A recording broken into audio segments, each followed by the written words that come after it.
Pessoal, boa tarde. Agora eu sou o Rodrigo Paiva, eu trabalho com educação minha vida inteira. É um grande prazer, sou voluntário no projeto.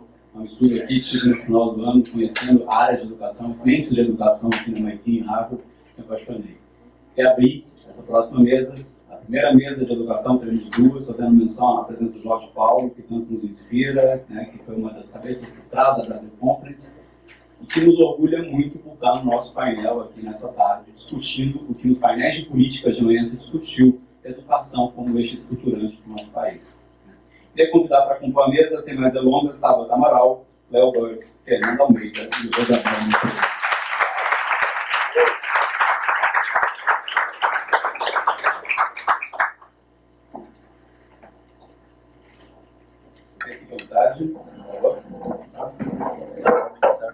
A dinâmica dessa mesa é a seguinte: teremos falas de 5 minutos de cada convidado e na sequência abriremos para perguntas. A primeira pessoa que vou chamar é a Tabata Amaral, graduada em Harvard. Tabata é cofundadora do movimento Mapa Educação, iniciativa que vocês vão conhecer, está fazendo uma grande diferença, né, de uma maneira com bastante esforço, mas está fazendo uma diferença muito grande na educação no Brasil. Tá?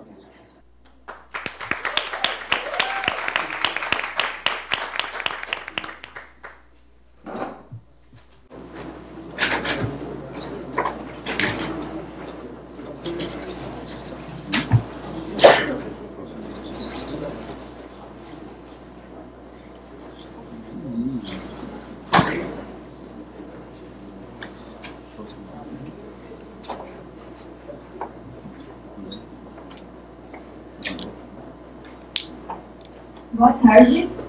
Boa tarde. Meu nome é Tabata e eu represento o movimento Mapa Educação, um bando de jovens inquietos do Brasil inteiro. Eu venho de um lugar chamado Vila Missionária, periferia da Zona Sul de São Paulo. Essa é a Vila Missionária. Meu primeiro confrontamento com a desigualdade do Brasil veio na 7ª série, quando eu recebi uma bolsa de estudos em uma escola privada muito boa no centro de São Paulo. Foi aí que eu percebi que dois mundos completamente diferentes coexistiam na mesma cidade. Muitas coisas aconteceram e com as diversas desigualdades que eu fui vivenciando e com cada oportunidade que eu tive e como elas transformaram a minha vida e a vida da minha família, eu percebi uma coisa: era a educação desigual do nosso país que estava alimentando a desigualdade do Brasil. Só que veio um segundo aprendizado com isso. Só a educação pode tirar a gente desse ciclo sem fim de pobreza e desigualdade que a gente está. E basta dar uma olhada nos dados da nossa educação, no site do QEDU. 7 de cada 10 alunos que estão saindo do ensino fundamental da rede pública do Brasil não sabem o que deveriam em português. Em matemática, a situação ainda é pior. 9 de cada 10, é isso mesmo, 9 de cada 10 não aprendem o que deveriam em matemática. E a gente, no Mapa, entende que uma grande fonte desse problema é o fato de que a educação está no discurso, mas não está na prática. Eu vou explicar. Quando a gente olha para os protestos, o que mais teve foi placas de quero escolas padrão FIFA. E a gente tem um governo que se diz uma pátria educadora, que para mim é uma grande piada de mau gosto. Por quê? Como que você fala que você quer uma escola do padrão FIFA se você não se preocupa pela qualidade da escola pública do seu bairro? Se quando você vai votar, a educação está bem longe de ser uma prioridade. Ninguém aqui se preocupa para saber o que uma candidata defende em termos de educação. E quando a gente olha para o governo, é a principal pasta a trocar de ministro toda hora e a perder verba. E é por isso que a gente existe. Nós do Mapa somos um monte de jovens inquietos e é um grupo formado de jovens e para jovens. A nossa missão é uma educação de qualidade para todos. E a gente acha que é muito importante ter o jovem como protagonista desse processo. A gente quer que a educação seja, de fato, prioridade na agenda do país. De fato, na prática, não só no discurso. E a gente entende que isso depende da população e do governo. Então é por isso que a gente trabalha com fiscalização política e com debates educacionais e engajamento jovem. Contando um pouco do que a gente já fez e qual que é a nossa missão. Em 2014, nós começamos com um manifesto, o Mapa do Buraco. Entrevistamos 104 pessoas e originamos esse documento que mostrava quais eram alguns dos principais problemas da educação do Brasil e também algumas coisas muito bacanas que estavam acontecendo pelo Brasil afora, como Sobral. E a gente também realizou o único debate entre os possíveis ministros da Educação, da Dilma e do Aécio. Indo para 2015, nós trabalhamos fortemente com engajamento jovem e mobilização. E o meu destaque vai para o desafio Mapa Educação. A gente fez um desafio nacional. Selecionamos 100 projetos de jovens, como a gente, que estavam já mudando a educação dos seus municípios, dos seus bairros. Isso é muito bacana, são 100 projetos. A gente levou a molecada para Brasília, ficamos todos no alojamento, porque dinheiro não é uma coisa muito fácil para quem é jovem, mas a gente foi para o Ministério Público, levou a gente do governo, levou fundações para dialogar e para mostrar que o jovem já está ativo nessa luta. Em 2016, a gente continuou com debates muito bacanas, mas fizemos uma coisa que me enche de orgulho, que é a pesquisa Mapa Educação. A gente entrevistou mais de 12 mil jovens no Brasil inteiro. E isso deu origem ao Manifesto Voz do Jovem, onde a gente mostra o que o jovem brasileiro pensa sobre a educação, sobre a sua escola e sobre o futuro da nossa educação. O diagnóstico foi bem triste, como vocês podem imaginar, mas tem uma coisa que me deixou muito esperançosa. 95% das pessoas que responderam à pesquisa, é muita gente, mais de 10 mil pessoas, disseram que querem trabalhar ativamente para que a educação seja melhor no nosso Brasil. É muito jovem, é muita gente engajada. E aqui a gente pegou o aprendizado de 2014 e fizemos um mapa nas eleições. O que foi o mapa nas eleições? Entrevistamos candidatos a prefeito de São Paulo, Rio e Salvador e perguntamos o que eles fariam pela educação caso fossem eleitos. E os forçamos a se posicionarem. Eu ia na Globo News, mostrar quem não tinha respondido e dava alguns minutos pulando e mandava mensagem. Olha, desculpa, eu não tinha visto o convite e tal. Então a gente começou a fazer pressão. E a gente mostrava a importância desses temas, qual era a posição deles e fazer eles se posicionarem. Então a gente agora tem um acervo para poder cobrar ao longo dos 4 anos. E esse é o projeto que mais me enche de orgulho, porque algumas pessoas vieram me procurar dizendo, olha, eu mudei o meu voto de A para B porque eu fui ver a proposta educacional da pessoa. Isso é a educação como prioridade. Para concluir, somos um grupo de 142 jovens no time, é um trabalho voluntário, então precisa de muita gente, e temos mais de 90 mil curtidas na página do Facebook. E eu quero deixar com vocês um convite e um desafio, de realmente ser jovens inquietos e fazer com que a educação seja prioridade, mas na prática, gente, olhando o que cada candidato está propondo para a educação, querendo saber o que acontece na escola do seu bairro. Porque a educação é o único caminho a ser trilhado para a gente ter o Brasil que queremos. É o único, não tem outra saída. Basta a gente perceber isso antes do que é tarde. Muito obrigada.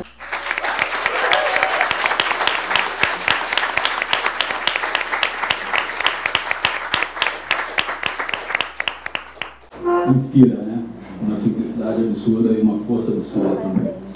Eu queria chamar o Léo Burd, diretor do MIT brasileiro também, que lidera um importante projeto, na verdade alguns projetos eu conheci, fiquei bastante entusiasmado no final do ano, que melhoram, né, a vida das pessoas que estudam em diversas escolas públicas no país.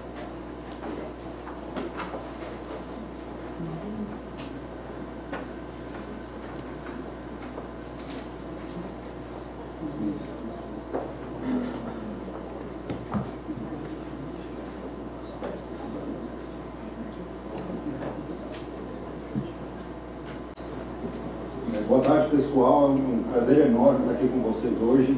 Meu nome é Léo Burd, eu sou um pesquisador brasileiro aqui do MIT Media Lab. Eu já estou há cerca de 16, 17 anos. É um lugar fantástico, fica 2 quarteirões aqui. Eu acho que todo mundo que pensa em educação, tecnologia e inovação tem a obrigação de ir visitar, né? E eu queria colocar um desafio, uma questão que vem motivando nossa pesquisa, nosso trabalho desses últimos anos. Essa questão de que o Brasil precisa de gente inovadora, que seja criativa, né, que seja consciente, que saiba utilizar nossos recursos de forma consciente e que saiba colaborar com outras pessoas.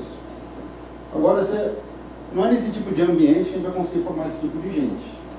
Não é num ambiente em que as crianças, os alunos têm que ficar sentadinhos, escutando alguém falar para eles alguma coisa que seja muito abstrata, que eles não possam tocar. Não adianta colocar tecnologia que reforça ainda mais esse modelo. A gente tem que pensar de uma forma um pouco diferente. Né? Tem que pensar de uma forma talvez um pouco mais ambiciosa, um pouco mais até intuitiva. Né? Que ambientes em que a gente seja incentivado a criar projetos significativos para a gente, para as nossas comunidades, que a gente tem a condição de explorar ideias e materiais de uma maneira mais livre, né, e criativa. O nosso grupo, no Media Lab, vem atacando esse problema já faz 3 décadas. Né, e alguns dos produtos que saíram de lá nessa linha, talvez os mais famosos sejam o Kit Mindstorms, que é o kit de robótica da Lego, que ajuda você a dar vida às suas construções. E quando a gente constrói alguma coisa em Lego, a gente não sabe se isso é um projeto de arte, se é um projeto de engenharia, ciências, o que é uma forma de expressão. Né? Nós também desenvolvemos uma linguagem de programação para crianças chamada Scratch. Hoje está com mais de 20 milhões de projetos publicados online. É uma ferramenta gratuita, traduzida, disponível em mais de 40 línguas, né, que permite às crianças não apenas consumirem informação da internet, mas criarem, né, darem vida às suas histórias, seus jogos, né, suas simulações, o que elas quiserem. E mais recentemente, há 1 ano e meio atrás, em parceria com a Fundação Lehman, nós fomos convidados a tentar levar esse tipo de iniciativa para o Brasil. Né? Só que na nossa mente, a gente não leva uma ideia para o Brasil, né? A gente constrói junto. Tem muita gente, a gente parte do princípio que existe muita gente no Brasil que está fazendo coisas muito interessantes em educação e criatividade. O problema é que muitas dessas iniciativas não se conhecem, não se falam entre si. Então, como parte dessa colaboração com a Fundação Lehman, nós iniciamos a Rede Brasileira de Aprendizagem Criativa, que é um grupo de pessoas, voluntários. Nós temos artistas, educadores, pesquisadores, empreendedores, todo mundo, né, que tiver interesse em transformar a nossa educação pública em algo que seja mais mão na massa, mais criativo, mais relevante para todos.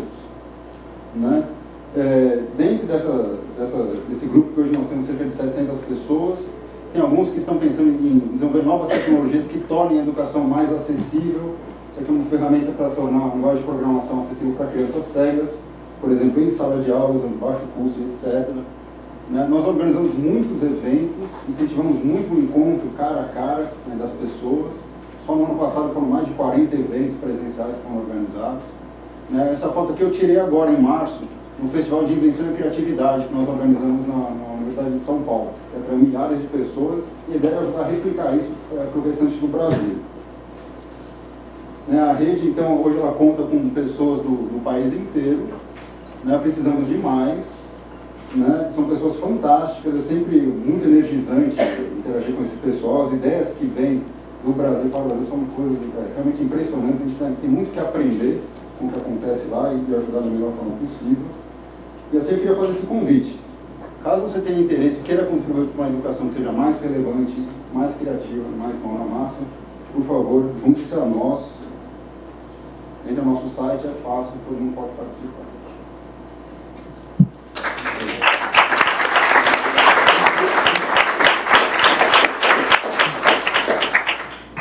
Acho que o impacto do trabalho da pesquisa que eles vêm fazendo nas nossas escolas no Brasil é indiscutível. Na sequência, a gente parte com as perguntas sobre. Uma terceira iniciativa, como terceira iniciativa selecionada para a mesa, Fernanda Almeida, cofundadora e diretora executiva do Laboratório de Políticas Públicas da FGV do Rio de Janeiro, cujo foco é ajudar a gestão pública de municípios a melhorar suas práticas.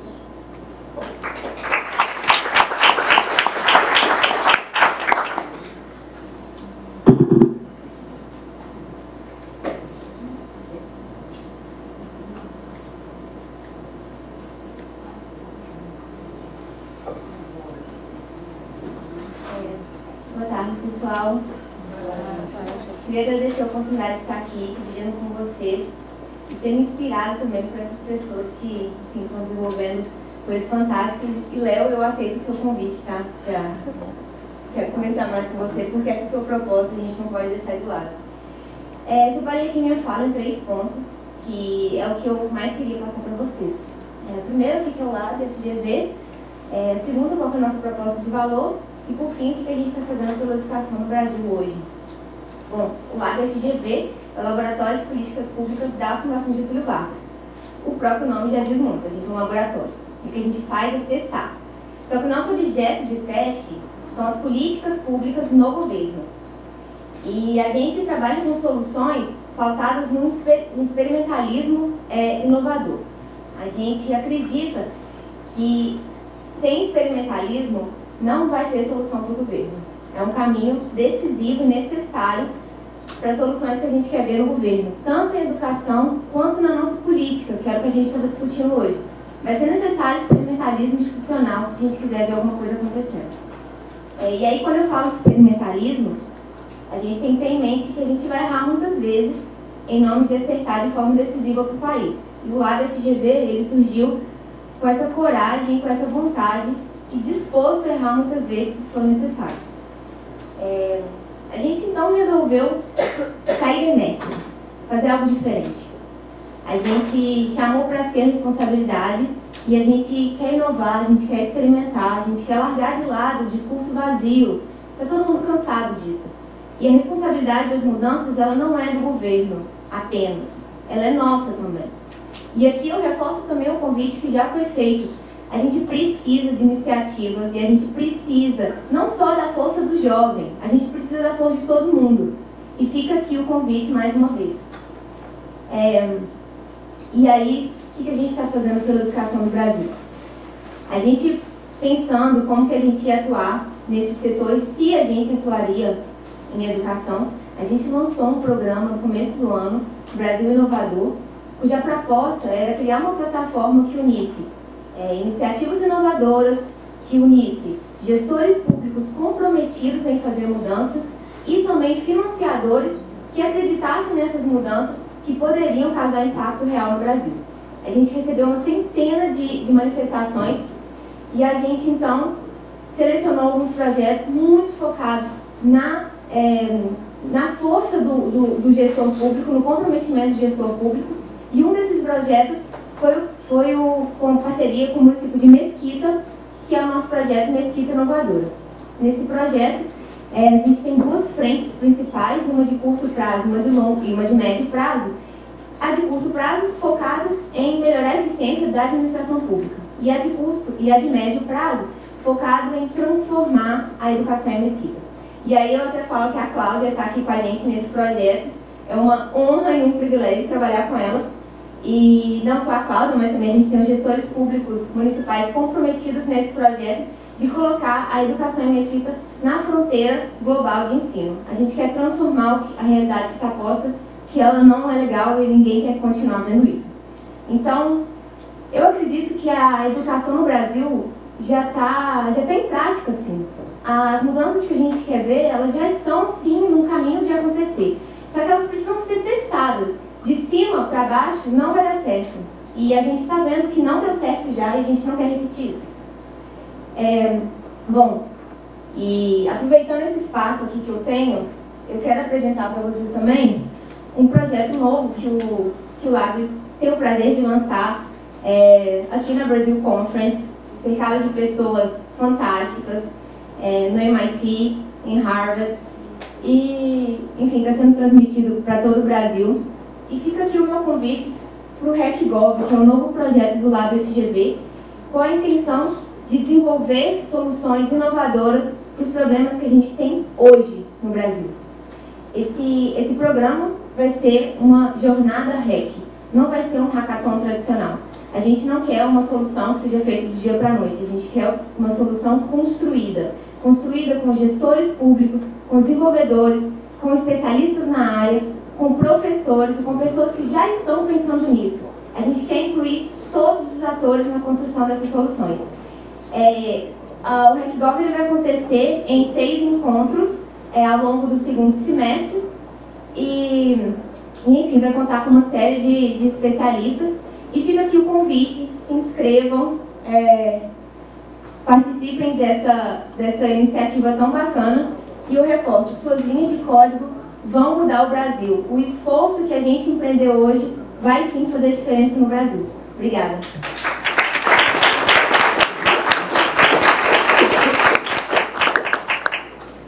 Tem uma última iniciativa selecionada para a mesa, né, de iniciativas aí que têm mudado e têm impactado o Brasil. Rosabelle Coelho, diretora do MIT, responsável por desenvolver projetos. Eu falava com a Rosa no final do ano que a gente se conheceu, eu falei, você é o melhor emprego do MIT. A responsabilidade dela é aproximar o MIT do Brasil e aproximar o Brasil do MIT. Desenvolve uma série de projetos que levam estudantes para dentro de empresas, de outras instituições de ensino no Brasil.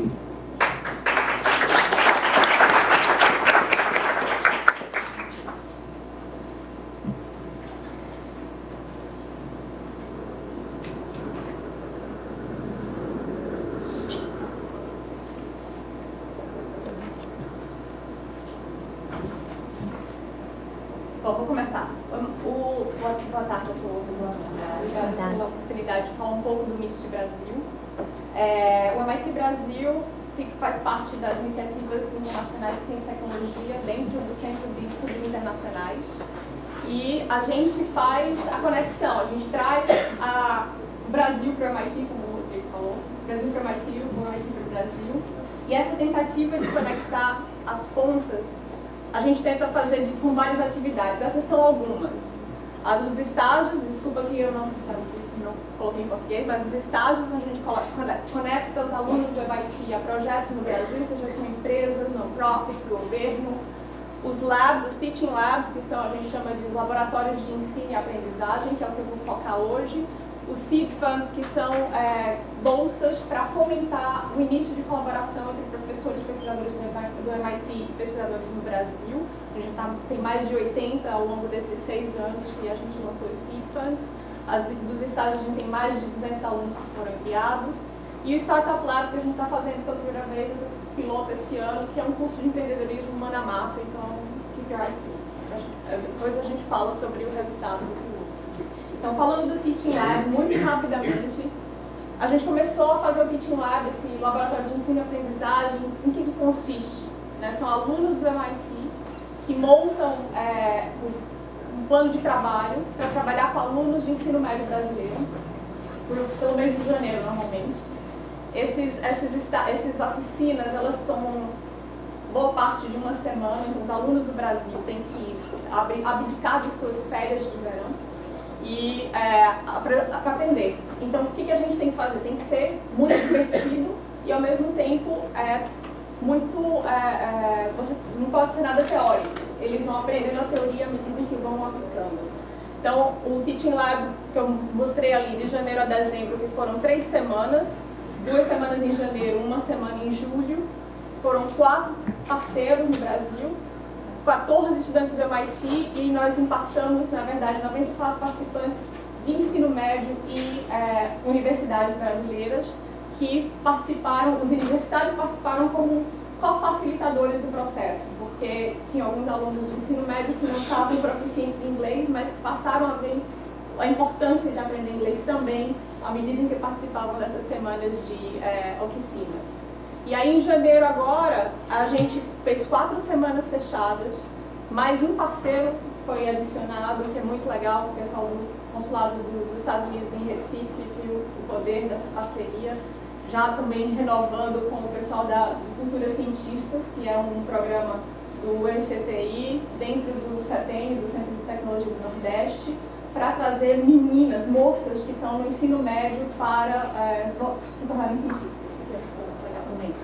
8 estudantes do MIT e aumentamos o nosso impacto. Então, assim, não são muitos alunos do MIT, mas no final das contas a gente vê que essa interação tem sido super positiva. Os alunos têm sempre, os alunos do MIT, eles ficam assim, enamorados do Brasil e voltam, vão fazer português, querem voltar para o Brasil. E, na verdade, um dos nossos parceiros foi o INSPER, num dos Teaching Labs, e eles também, a gente está sempre voltando porque tem sido muito bem avaliado. E na perspectiva dos estudantes brasileiros, a gente tentou mesclar todos os, seja privado, seja da escola privada, escola pública. Então eles falam muito que os alunos do MIT não são aliens. Eu me vejo possivelmente sendo um aluno que pode fazer, e se eu quiser, eu posso chegar onde eu quiser. Outra coisa é essa coisa de você, que legal essa coisa de testar, errar, testar de novo e trabalhar em equipe. Aquela história das competências do século XXI ali postas em prática em uma semana de laboratórios de circuito. Então vai desde a ideação, prototipagem, programação para o produto final. Então para eles foi assim, para a gente também, né? Acho que todo mundo acaba sai ganhando. Eu saio ganhando nas 3 vezes.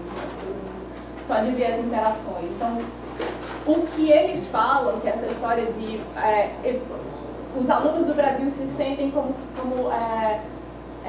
trazidos para entender o que é aprender a aprender. Né? Isso é que é a diferença. Né? Eles se sentem donos do processo de aprendizagem e estão ali só recebendo a facilitação dos alunos do MIT. E a gente quer continuar com esse programa e eu acredito que essa interação também positiva para os alunos do MIT, que são alunos estrangeiros que acabam vivendo muito mais, vivenciando o Brasil para além de estereótipos e querem continuar essa conexão para muitos anos pela frente. Obrigada.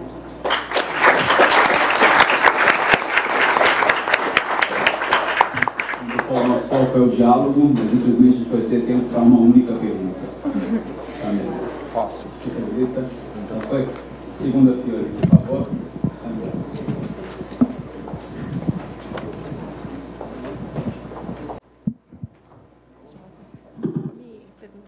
Ok. Meu nome é Larissa e a minha pergunta é porque eu vejo que existem iniciativas incríveis espalhadas por todo o Brasil. A gente tem o exemplo de Sobral, que deu super certo, mas pelo tamanho do Brasil, eu acredito que o nosso maior desafio para inovar na educação é justamente a escalabilidade. E aí eu queria saber de vocês, de como é que vocês enxergam, como é que a gente consegue fazer iniciativas como Sobral aparecerem em outros lugares do Brasil também.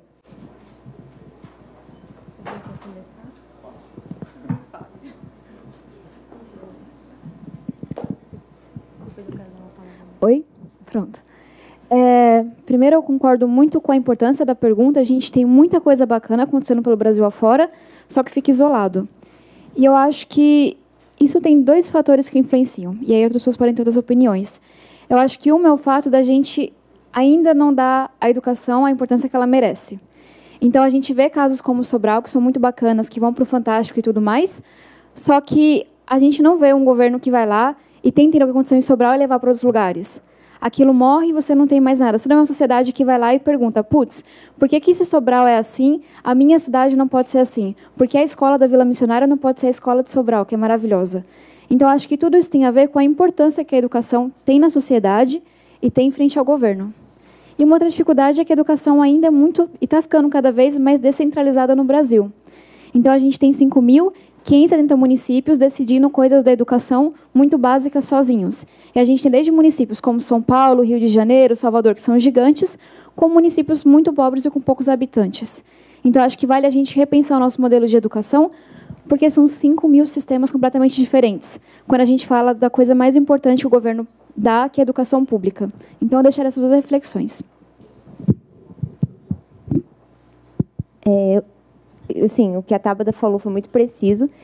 E eu adicionaria que a gente não tem uma cultura de experimentalismo hoje no Brasil. A gente vê a China possibilitando você testar na ponta para depois você escalar, e aqui no Brasil a gente ignora o que está acontecendo. A criatividade social para resolver os nossos problemas hoje, ela é ignorada no Brasil. E ela não pode ser ignorada. Isso, você deixa de lado uma solução que já existe. Você ignora essa solução. Então, o que o Lab vem tentando fazer é justamente isso, é dar luz a essas soluções sociais, essa criatividade social que já existe e que hoje ela ninguém dá luz para essas soluções. E tem também mais que é a parte cultural, mas é também qual é o tipo de política pública que a gente está acostumado a ver aqui no Brasil. Política de educação, ela vem de onde? Ela não vem de baixo, ela vem de cima.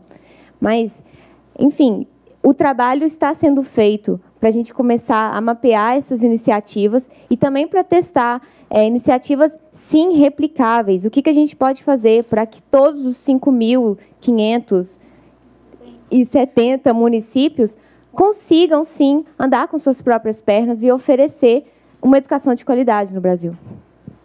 Eu acho que muito essa coisa passa também de conectar os pedaços, né? Eu tenho conversado muito com o Léo sobre aprendizagem criativa, sobre como esses laboratórios de ensino e aprendizagem podem ser parte da implementação do que hoje é uma espinha dorsal, que é a base comum, né? Que existe agora tá caminhando para, né? Tá já bem avançado. E agora como que se implementa para se conseguir chegar àqueles resultados? Eu acho que assim, essa mudança de mentalidade de como se ensina e como se aprende, né? Colocar mesmo a aprendizagem na mão do aluno, claro, com a tutoria e com a facilitação do professor, mestre, dos colegas, né, as pessoas ensinando umas às outras. Eu acho que essa é uma mudança de pensamento que a gente precisa para ontem nas salas de aula no Brasil. A rede de aprendizagem criativa foi criada justamente para tentar dar visibilidade aos Sobrais, aos meios Sobrais e outras iniciativas que sejam interessantes, com que a gente possa aprender junto. Né? Só que eu acho que vale a pena a gente prestar um pouco de atenção quando a gente pensa em escalabilidade, porque se o objetivo não é necessariamente escalar qualquer coisa, né? Pensar naquilo que deu certo numa determinada experiência e ajudar essa experiência a se disseminar, definir guidelines, né? Linhas mestras, né? que facilitem a implementação, porque o Brasil é um país muito diverso. Né? Um modelo que dá certo em São Paulo, a gente não quer que ele dê certo da mesma forma, a gente não pode esperar que ele dê certo no meio da Amazônia, ou no Nordeste, ou em outros lugares. Né? Então, a gente tem que tomar muito cuidado com essa preocupação de escalar, sem pensar, de fato, quais são os valores que devem ser escaláveis e quais que não devem ser escaláveis, né, no modelo. Então, é só para a gente priorizar primeiro a qualidade e depois a escala. Né, e não tentar matar programas porque eles não são escaláveis, porque eles podem ser talvez os melhores programas que existam para aquela localidade única que a gente tem ali. Isso é válido e tem que ser respeitado. Né? Assim. Renato, super obrigado, então, pela participação de vocês, em nome de toda a organização do Brasil Conference. E eu convido a todos aqui no nosso auditório para que, né, guardem suas perguntas, mas que as façam. Né? Vários deles vão conviver conosco durante todo o evento. Eu acho que esse espaço de troca pode se alongar para além dessa mesa. Muito obrigado.